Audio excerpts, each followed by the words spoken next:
Halo guys, balik lagi di channel kita. Kali ini gue mau kenalin di segmen baru kita nih, yaitu bahas mengenai sejarah di Nusantara. Di negara kita kan banyak banget tuh sejarah-sejarah yang menarik, yang seru-seru gitu. Jadi gue sih pengen ngangkat sejarah-sejarah gitu sih. Berhubung gue juga lumayan suka sama sejarah, lumayan suka baca-bacanya juga mengenai sejarah-sejarah. Nah, gue pengen ngangkat tema sejarah di channel kita gitu.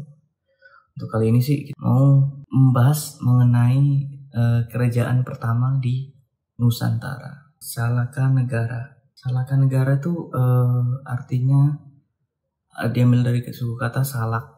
Salak tuh bahasa Sunda ya, artinya itu perak. Salaka Negara yaitu kalau digabungin artinya tuh negara perak ya. Dulu tuh kalau kerajaan di Indonesia sih nggak terlepas dari pengaruh budaya India sih yang datang ke negara kita pada zaman perdagangan dulu. Kalau menurut Wikipedia, kerajaan Salaka Negara itu merupakan kerajaan tertua di Nusantara berdasarkan naskah Wangsakerta. Tapi Wangsakerta sendiri tuh masih simpang siur pembuktiannya sih, maksudnya belum ada bukti konkret untuk membuktikan bahwa Wangsakerta itu real adanya gitu. Menurut literasi yang ada, Wangsakerta sendiri itu disusun sebuah panitia yang dengan ketuanya Pangeran Wangsakerta. Diperkirakan merupakan kerajaan paling awal yang ada di Nusantara. Wangsakerta sendiri masih menjadi kontroversi. Naskah yang dianggap oleh semacam panitia riset dan Kesultanan Cirebon ini konon disusun selama 21 tahun dan selesai pada tahun 1698. Wah, lama banget ya. Udah berapa tahun tuh. Terus Salaka Negara sendiri diyakini sebagai leluhur suku Sunda. Hal ini dikarenakan wilayah peradaban Salaka Negara sama persis dengan wilayah peradaban orang Sunda selama berabad-abad, dan yang memperkuat lagi ada kesamaan kosakata antara Sunda dan Salaka Negara. Di samping itu ditemukan bukti lain beberapa jam Sunda atau jam Salaka Negara, suatu cara penyebutan waktu atau jam yang juga berbahasa Sunda. Wah, kayaknya sih ini di daerah Banten gitu sih, daerah dekat-dekat ujung kulon gitu. Masih menjadi perdebatan siapa kerajaan tertua di Nusantara, Kutai Martadipura atau yang muncul pada abad ke-4 Masehi, kerajaan Salaka Negara yang eksis sejak abad ke-2 Masehi. Namun bukti fisik mengenai adanya kerajaan ini sangat minim. Nah, seperti yang gue bilang tadi, emang cerita-ceritanya ada, dan bukti dari bukti literasi lah, di bukti literasinya tuh ada di naskah Wangsakerta itu. Nah, tapi bukti-bukti realnya tuh nggak ada, masih masih minim ditemukan. Awal berdirinya kerajaan ini pada abad ke-1. Tuh, 1 tuh. Kota yang dikenal dengan logamnya, kata Salaka Negara berarti negara perak. Didirikan pada 52 Saka. Penguasa pertama di Salaka Negara adalah Aki Tirem. Terletak di kawasan Teluk Lada, Pandeglang, sekarang Banten. Terus awal mula kerajaan di tataran Sunda berdiri tidak diluput dari keturunan bangsawan India. Kerajaan Salaka Negara yang berdiri tahun 130 Masehi yang dalam naskah Wangsakerta dimaknai sebagai negeri perak. Yang berkuasa adalah Aki Tirem yang konon memiliki kesaktian luar biasa. Namun pada saat itu Aki Tirem bukanlah raja, namun lebih tepatnya penguasa yang berpengaruh. Masyarakat India berdagang di Nusantara. Nggak ada yang namanya raja-rajaan tuh. Raja-kerajaan nggak ada. Adanya itu penguasa setempat lah, kayak RT atau lurah gitu. Dalam skala kecil, dan nggak ada yang namanya tuh raja-raja apa dinasti-dinasti, itu nggak ada dulu di Indonesia. Ceritanya sih gitu. Pendiri Salaka Negara, Dewa Warman, merupakan seorang duta keliling, pedagang sekaligus perantau dari Palawa, Barata India, yang akhirnya menetap karena menikahi dengan putri penghulu setempat. Sebenarnya sih ceritanya sih gitu ya. Jadi orang-orang India nih pada pindah ke Indonesia. Soalnya kerajaan-kerajaan mereka tuh udah dikuasain sama kerajaan-kerajaan lain, udah ditaklukin gitu ceritanya. Makanya dia bikin kerajaan lain di Nusantara gitu. Itu nama-nama raja yang di Salakanegara dari tahun 130 sampai 168 Masehi.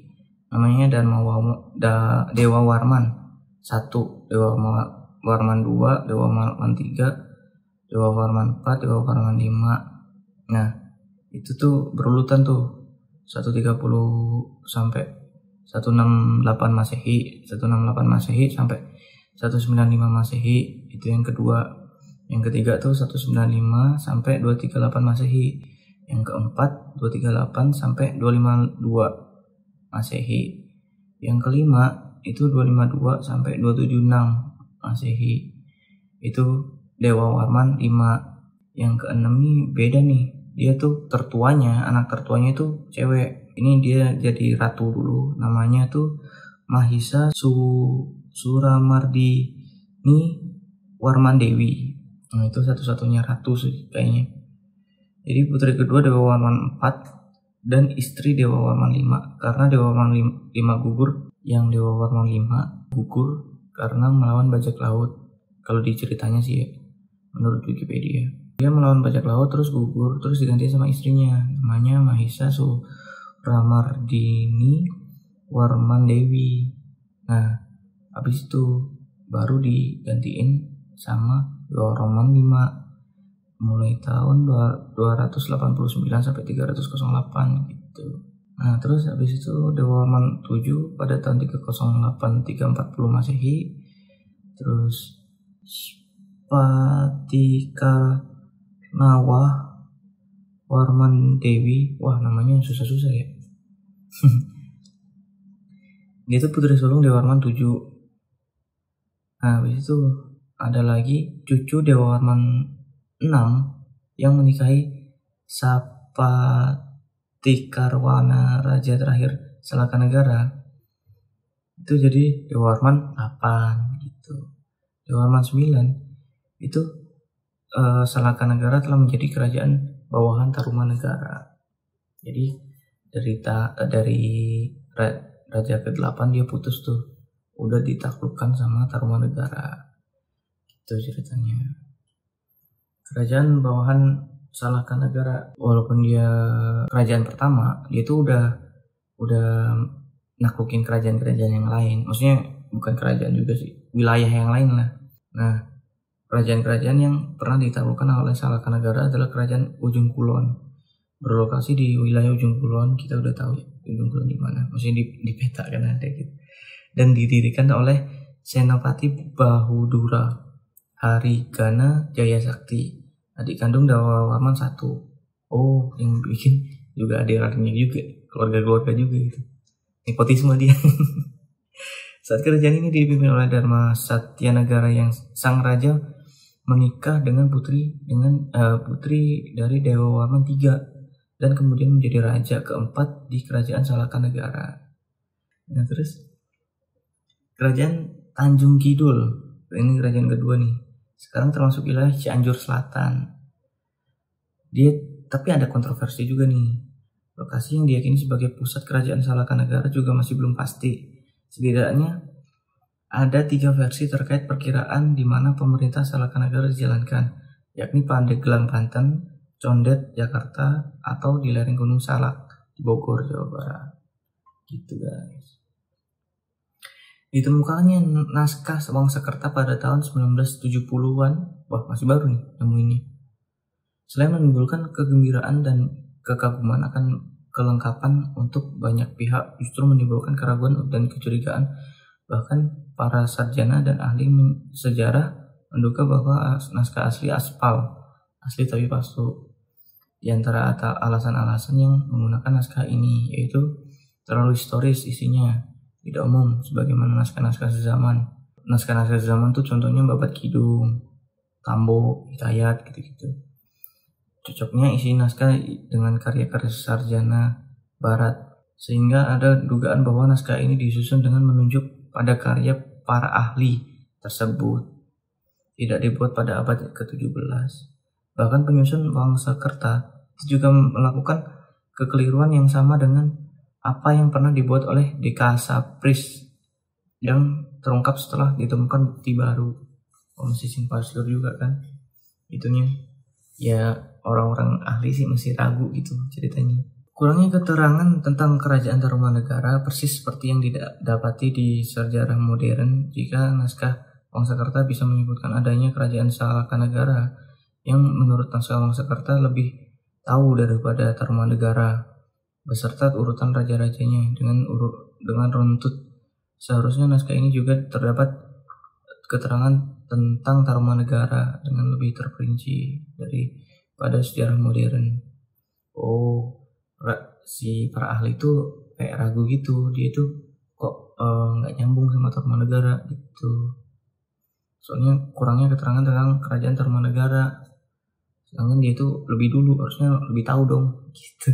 Bahasa Jawa kuno yang dipakai terkesan dikuno-kunokan dan tidak mewakili bahasa akhir abad ke-17 karena para wali yang hidup di abad ke-15 pun sudah menggunakan bahasa Jawa baru. Itu kalau naskah ditulis pada abad segitu tuh kata ahli udah pakai Jawa baru, sedangkan dia tuh kayak kesannya dikuno-kunoin gitu. Makanya para ahli agak-agak rancu juga mau percaya apa enggak. Keadaan fisik naskah atau kertas daluang tinta bangunan aksara menunjukkan naskah yang dijadikan rujukan merupakan salinan dan tulisan kasar, tidak seperti naskah lama pada umumnya. Perdebatan terakhir kerajaan tertua di Nusantara pun sebenarnya tidak hanya melibatkan Salakanegara dan Kurta Martadipura saja. Jauh sebelum itu tersebutlah kerajaan Kandis di Riau yang diperkirakan telah berdiri sedari tahun 1 sebelum Masehi. Nah, iya sih di Riau katanya sih ada itu di Sumatera. Jadi kerajaan pertama tuh sebenarnya ada di Sumatera. Juga ada proofnya juga. Kapan-kapan kita coba bahas juga ya. Kerajaan Kandis namanya. Jadi dia itu berdiri di Riau.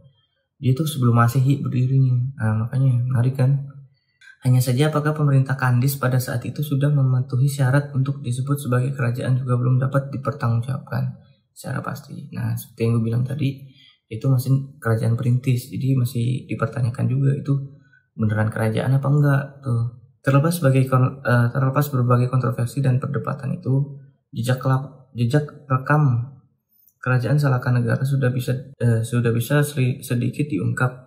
Meskipun label kerajaan pertama di Nusantara masih belum mampu meyakinkan semua kalangan, tapi setidaknya Salakanegara boleh dibilang adalah kerajaan tertua di Pulau Jawa. Kalau opini gue sih ya, dulu masih sebelum ada teknologi untuk merekam jejak peradaban kerajaan, karena kan kerajaan kuno masih belum mengenal peralatan yang lebih modern. Salakanegara kenapa kok nggak ada bukti-bukti konkretnya? Soalnya dulu tuh orang mau nulis tuh susah cuy, belum ada contoh yang lain. Ya mungkin ada contoh di India sana, cuman kan warga sekitarnya, rakyatnya kan masih belum terlalu percaya juga, dan nggak ada yang mau mengabadikan kayak kerajaan-kerajaan yang lain udah terbukti gede gitu, yang udah belajar dari pendahulu-pendahulunya. Ini kan masih baru pertama nih di Indonesia, makanya dia tuh ya kayak kerajaan-kerajaan perintis tadi masih belum bisa dikatain kerajaan. Belum ada bukti konkretnya sih. Ini soalnya udah berapa generasi tadi ya? Ada 8 generasi. Ya menurut kalian apakah Salakanegara itu beneran kerajaan tertua di Indonesia, atau emang dia itu masih negara perintis saja yang kayak negara Kandis dan kawan-kawannya gitu. Itu sih pembahasan untuk Salakanegara. Ya ini gue sih juga masih belajar ya masalah sejarah.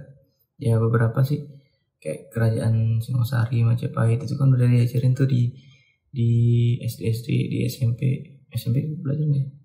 Kayak belajar deh. Nah gitu lah, udah diajarin. Jadi gue udah suka sih ceritanya, dengerin cerita sejarah gitu. Cuman kita kan juga masih belajar sih. Jadi kalau ada kesalahan sama-sama dikoreksi. Ya koreksinya yang membangun, kritik yang membangun gitu. Dukung terus channel ini, segmen ini. Kalau emang rame ya udah kita akan lanjut. Ya ini untuk segmen pertama ini sih. Terima kasih udah nonton dan sampai jumpa di cerita-cerita berikutnya.